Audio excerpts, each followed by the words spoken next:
Hello दोस्तों, आपका हमारे यूट्यूब चैनल द एजुकेशन पर स्वागत है।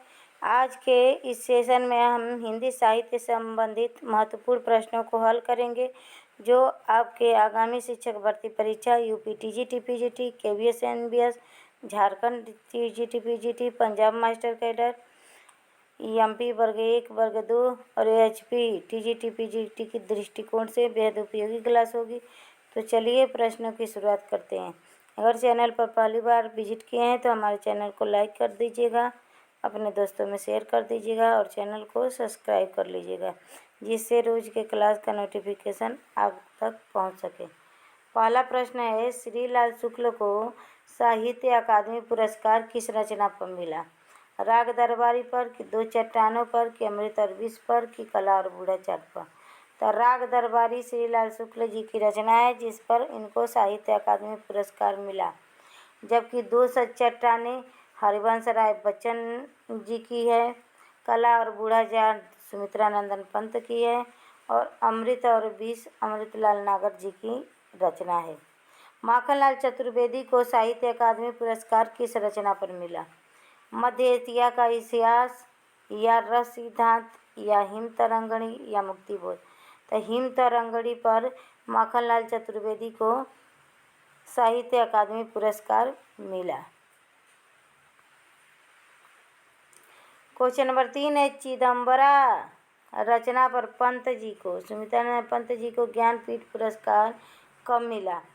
1967 में कि 1968 में कि 1970 ईस्वी में कि 1972 ईस्वी में? तो 1968 ईस्वी में सुमित्रा नंदन पंत को चिदम्बरा रचना पर ज्ञानपीठ पुरस्कार मिला। कितनी नावों में कितनी बार रचना पर अज्ञेय जी को ज्ञानपीठ पुरस्कार कब मिला? 1976 में कि ईस्वी में कि 1977 ईस्वी में मिला कि 1978 में कि 1979 में? तो 1978 ईस्वी में कितनी नावों में कितनी बार रचना पर अज्ञेय जी को ज्ञानपीठ पुरस्कार मिला? ऑप्शन नंबर स राइट आंसर। क्वेश्चन नंबर 5 है, नासिरा शर्मा को पारिजात उपन्यास पर साहित्य अकादमी पुरस्कार कब मिला? तो देखिए, साहित्य पारिजात उपन्यास किसका है? नासिरा शर्मा का। और जिस पर पुरस्कार मिले हैं, जिन रचनाओं पर, उन रचनाओं को ध्यानपूर्वक याद कर लीजिएगा, उसका सन भी और उसका प्रकाशन वर्ष भी और उस रचना को, क्योंकि अक्सर करके जो पुरस्कारित रचनाएं होती हैं उनको पूछ लिए जाते हैं। तो 2015 ईस्वी में मिला कि 2016 ईस्वी में कि 2017 में कि 2012 में?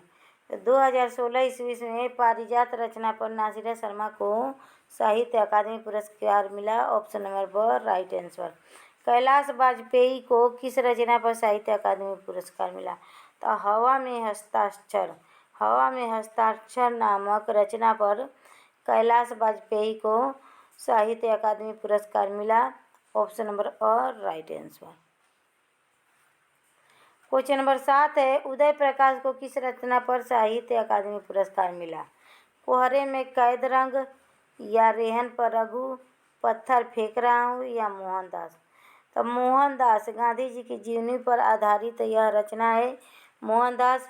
इस पर उदय प्रकाश जी को साहित्य अकादमी पुरस्कार प्राप्त हुआ। आग की हंसी रचना किस कवि की है?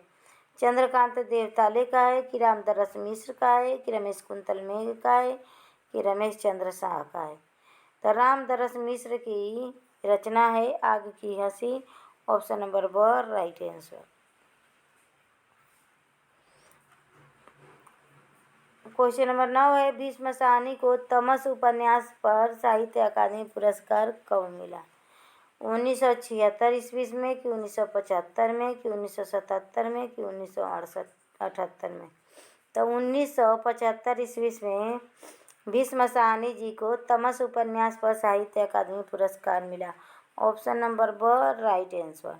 क्वेश्चन नंबर 10 है, मुझे चाँद चाहिए रचना किस कवि का है? सुरेंद्र वर्मा का है कि केदारनाथ सिंह का है कि अरुण कमल का है कि विनोद कुमार शुक्ल का है? तो मुझे चाँद चाहिए सुरेंद्र वर्मा जी की रचना है। ऑप्शन नंबर और राइट आंसर। क्वेश्चन नंबर 11 है, जायसी ने अपने किस गुरु का उल्लेख पद्मावत में किया है? हीरामन का कि सैयद अशरफ खां का कि ख्वाजा निजामुद्दीन का कि इनमें से कोई नहीं? तो सैयद अशरफ खां का उल्लेख जायसी ने अपने ग्रंथ पद्मावत में किया है, वो भी गुरु के रूप में। गुरु के रूप में तो हीरामन का भी उल्लेख किया है, लेकिन हीरामन तोता उस कहानी में गुरु का भूमिका निभाता है। यह तनजारो मसी करो छार करो कहियो की पवन उड़ाए, यह पंक्ति किस काव्य ग्रंथ की है? तो यह पंक्ति पद्मावत के जायसी के द्वारा लिखा गया पद्मावत से लिया गया है और यह नागमती अपने विरह वेदना में कह रही है और यह पद्मावत के 12 मासा खंड से लिया गया है। ऑप्शन नंबर और राइट आंसर। क्वेश्चन नंबर 13 है, कामदेव की स्तुति किस प्रेमाख्यान काव्य ग्रंथ में है? पद्मावत में कि हंसावली में कि माधवानंद कामकंदला में कि इनमें से कोई नहीं? तो Madhavanand Kamakandala option number 100 right answer. इसमें इस प्रेमाख्यान काव्य ग्रंथ में कामदेव की स्तुति हुई है। पद्मावत का रचना काल क्या है? 927 है ईस्वी से है कि 1200 ईस्वी से है कि 1540 है कि 1660 है? तो 1540 ईस्वी में पद्मावत लिखा गया मलिक मोहम्मद जायसी के द्वारा। क्वेश्चन नंबर 15 है, नूर मोहम्मद की कौन सी रचना आध्यात्मिक रूपक है? अनुराग बांसुरी है कि इंद्रावती है कि कथा चित्रावली है कि इनमें से कोई नहीं? वैसे तो यह सारी रचनाएं नूर मोहम्मद की है, लेकिन अनुराग बांसुरी में आध्यात्मिक रूपक का चित्रण है। हंसावली की नायिका कहाँ की राजकुमारी थी? हंसावली कुतुमन द्वारा लिखा हंसावली की रचना, कुतुमन ने तो मेरी कावली लिखा। हंसावली की नायिका राजकुमारी कहाँ की थी? पाड़व की थी कि गुजरात की थी कि उज्जैनी की थी कि कर्नाटक की थी?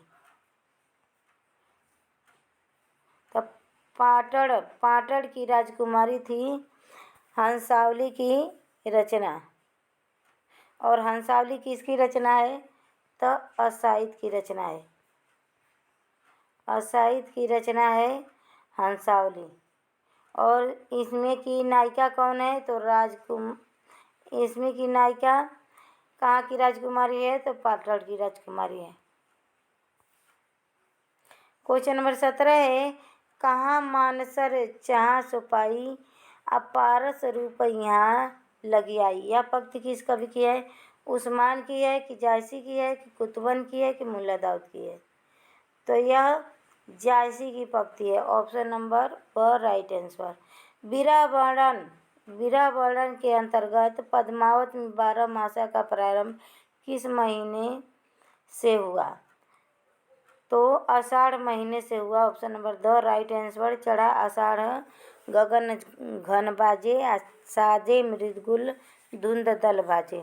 आषाढ़ महीने से पद्मावत में 12 मासा का प्रारंभ हुआ, जबकि कार्तिक मास में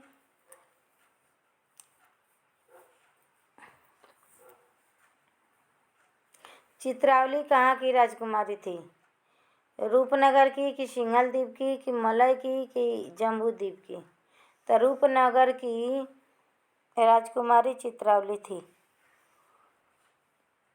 ऑप्शन नंबर और राइट आंसर। जायसी के पद्मावत में कितनी अर्धालियों के बाद दोहा है? जायसी के पद्मावत में कितनी अर्धालियों के बाद दोहा है?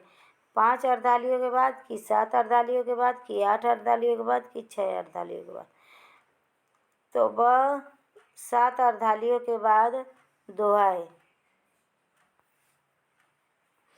क्वेश्चन नंबर 21 है, प्रेम गाथा परंपरा का सर्वाधिक प्रौढ़ एवं सरथ ग्रंथ शुक्ल जी ने किसे माना है? मृगावती को, कि मधुमालती को, कि पद्मावत को, कि सत्यवती कथा को? तब पद्मावत को माना है। गोरा बादल का उल्लेख किस प्रेमाख्यानक काव्य में है? पद्मावत में है, कि चित्रावली में है, कि ज्ञानदीप में, कि हंसावली में? तो पद्मावत में गोरा बादल की कथा है, ऑप्शन नंबर और राइट आंसर। क्वेश्चन नंबर 23 है, राघव चेतन का उल्लेख किस प्रेमाख्यानक ग्रंथ में हुआ है? तो पद्मावत में हुआ है राघव चेतन का उल्लेख। भूलि चकोर डीठ मुखलावा, मेघ घटा मंद चंद देखावा। यह पंक्ति किस ग्रंथ से है? हंसावली से है, कि चित्रावली से है, कि ज्ञानदीप से है, कि पद्मावत से है? तो ये भी पद्मावत के 12 मासा से लिया गया है। क्वेश्चन नंबर 25 है, जायसी की किस रचना में वर्णमाला के एक एक अक्षर को लेकर सिद्धांत संबंधी तत्वों से भरी चौपाइयाँ कही गई है? पद्मावत को में, कि आखिरी कलाम में, कि अखरावट में, कि इनमें से कोई नहीं? तो अखरावट रचना जायसी का एक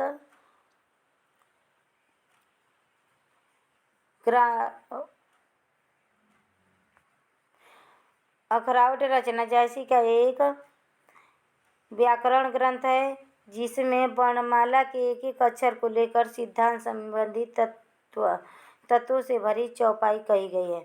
पद्मावत में हीरामन किसका नाम है? एक हंस का नाम है, कि एक ब्राह्मण का, कि एक तोता का, कि एक दूत का? तो पद्मावत में हीरामन नाम एक तोता का है। क्वेश्चन नंबर 27 है, मोही का हंसेसी की कोहरसी किस पंक्ति की कवि है? किस कवि की पंक्ति है? कबीरदास की है, कि जायसी की, कि सूरदास की, कि तुलसीदास की? तो यह जायसी द्वारा कही गई पंक्ति है, कि मेरे पर क्या हंस रहे हो, उस कुम्हार पर हंसो जिसने मुझे बनाया है। जायसी कुरूप थे, इसीलिए वहाँ के बादशाह उन पे हंस दिए। आखिरी कलाम में किसका वर्णन है? तो आखिरी कलाम में कयामत का वर्णन है, और आखिरी कलाम मोहम्मद जायसी जी की रचना है। क्वेश्चन नंबर 29 है, आखिरी कलाम नामक पुस्तक जायसी ने किस शासक के शासनकाल में लिखी? बाबर के शासनकाल में, कि हुमायूं के, कि शेरशाह सूरी के, कि अकबर के? तो आखिरी कलाम नामक पुस्तक जायसी ने बाबर के शासनकाल में लिखी, ऑप्शन नंबर और राइट आंसर। पद्मावत की अधिकतर हस्तलिखी या प्रतियां किस लिपि में मिली है? पद्मावत की जो हाथ से लिखी हुई हस्तलिखी है वह लगभग किस लिपि में मिली? तो देवनागरी लिपि में मिली, कि फारसी लिपि में, कि गुरमुखी लिपि में, कि ब्राह्मी लिपि में? तो फारसी लिपि में मिली, ऑप्शन नंबर ब राइट आंसर। क्वेश्चन नंबर 31 है, इनमें से कौन सी विशेषता सूफी कवियों की नहीं है? रहस्यवादी भावना नहीं है, कि हिंदू संस्कृति का चित्रण नहीं है, कि लौकिक प्रेम के माध्यम से अलौकिक प्रेम की व्यंजना है, कि ब्रजभाषा का प्रयोग है? तो इनमें से सूफी काव्यों की विशेषता नहीं पूछा है, तो सूफी काव्यों में ब्रजभाषा का प्रयोग नहीं हुआ है, अवधी भाषा का प्रयोग हुआ है।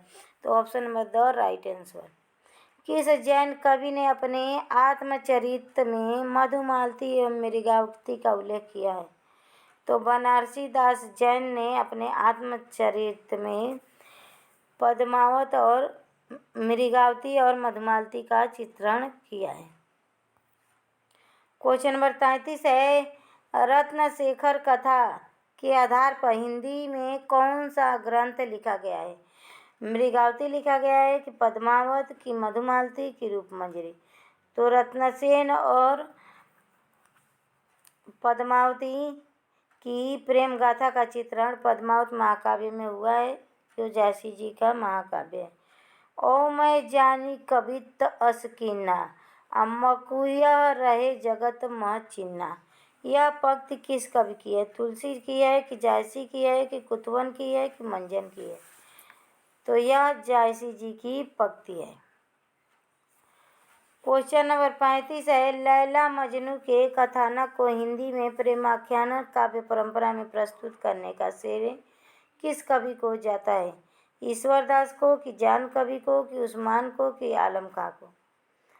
तो जान कवि को जाता है। वह लैला मजनू के कथा को प्रेमाख्यान काव्य में प्रस्तुत किए और इसका नाम रखे लैले मजनू।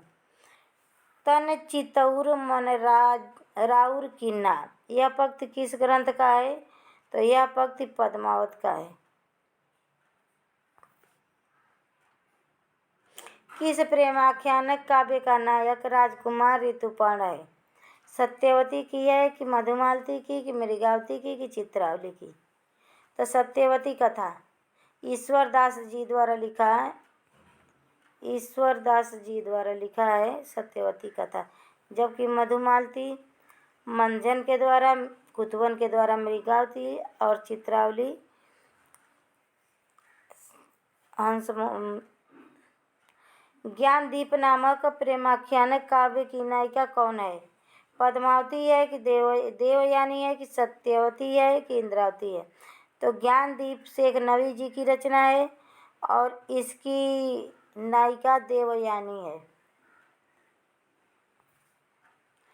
क्वेश्चन नंबर 39 है, ढोला मारूरा दुहा किस भाषा में रचित प्रेमाख्यान काव्य है? अवधी में है, कि खड़ी बोली में, कि राजस्थानी में, कि ब्रजभाषा में? तो ढोला मारूरा दुहा राजस्थानी भाषा में लिखा गया महाकाव्य है। मधुमालती का नायक कौन है? रत्नसेन है, कि मनोहर है, कि माधव है, कि ऋतुपर्ण है?